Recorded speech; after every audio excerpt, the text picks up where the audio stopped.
economia agora, o Conselho Nacional de Previdência Social deve definir hoje os juros máximos que podem ser cobrados no crédito consignado do INSS.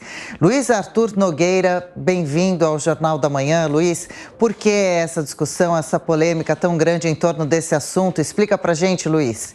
Adriana, aqui a gente explica e descomplica a economia. Essa novela do crédito consignado do INSS começou no dia 13 de março, quando o governo quis, na marra, reduzir os juros máximos das operações de 2,14% ao mês para 1,70% ao mês. O problema é que os bancos imediatamente suspenderam essas operações de crédito para os aposentados. Ou seja, o objetivo era baratear o crédito do INSS e o resultado prático foi a escassez. Não há mais linhas de operações para os aposentados. Qual é a solução? Chegar no meio termo. A taxa não deve ser nem de 2,14%, como era antes, nem de 1,70%, como o governo tentou impor na prática. Deve ser um meio termo de 1,99%. Agora, precisa conversar com os bancos, porque não adianta nada o governo determinar uma taxa de juros máxima e os bancos analisarem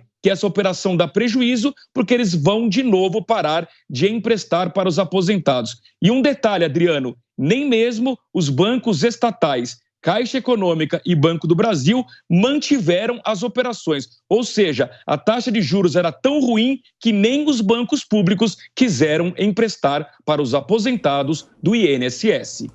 Pois é, segui acompanhando essa discussão, não é, Luiz? Agora, e os mercados, hein? Começaram essa semana como? Qual é o clima? Olha, começou bem, sim, o mercado financeiro começou a semana muito bem, houve um alívio ontem em termos da crise bancária, tanto na Europa quanto nos Estados Unidos, por isso que as bolsas americanas e europeias tiveram alta nesta segunda-feira. Hoje, terça-feira, a Bolsa de Tóquio também subiu e os mercados europeus estão abrindo em alta também nesta terça-feira. A gente vai observar o gráfico do índice Bovespa, nosso principal índice da Bolsa brasileira, também foi um dia positivo, com alta de 0,85%, mas não foi o suficiente para recuperarmos o patamar dos 100 mil pontos. A Bolsa fechou em 99.670 pontos, o que significa que no acumulado deste ano, quem investiu em Bolsa de Valores ainda acumula um prejuízo de 9%. No próximo gráfico, a gente vai ver o mercado de moedas, também houve alívio ontem, com o dólar caindo para R$ 5,21, o euro também caiu para R$ 5,61 e o Bitcoin perdeu quase 3%,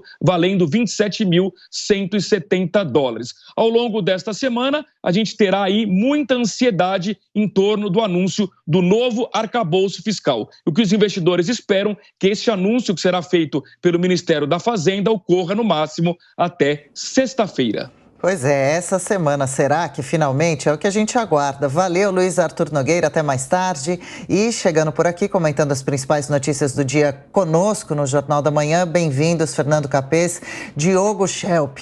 Parece que o clima é de atenção na economia dentro do nosso país e internacionalmente também, mas por aqui a expectativa é realmente, principalmente, com relação ao anúncio do novo arcabouço fiscal. Já é hora dele ser divulgado, Diogo? Bem-vindo, hein? Mais uma vez. Boa terça. Já passou da hora. Boa terça. Bom dia, Adriana, Tiago, Capês, bom dia a todos.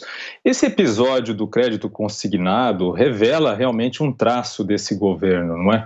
Que é acreditar que a simples vontade é o suficiente para obter os resultados que se quer. O que aconteceu no caso foi que o ministro determinou aí um teto mais baixo para a taxa máxima de juros que poderia ser aplicada a esses créditos, só que era um índice, um indicador que não permitia aos bancos dar esse crédito com um mínimo de lucro. Na verdade, segundo um dos cálculos, antes a margem dos bancos para esses créditos era de cerca de 1,7%.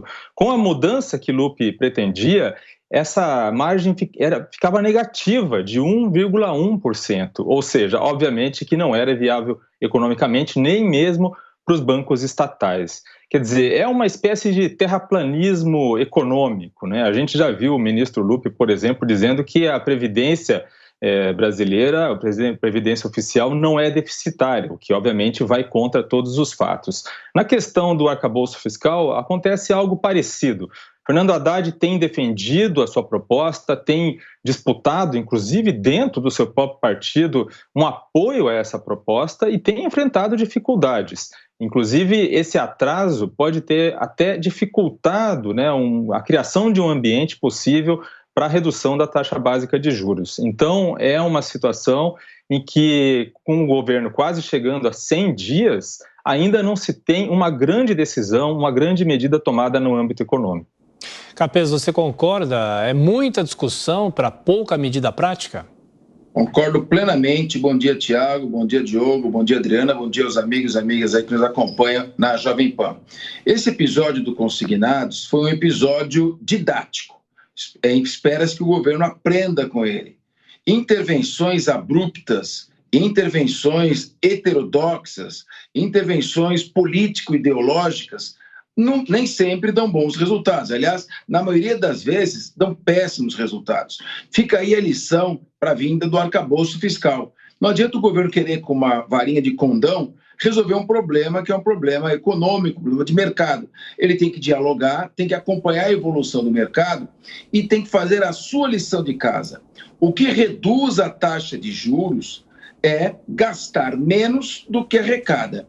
O que reduz a taxa de juros é criar um ambiente de previsibilidade jurídica, institucional, política e econômica.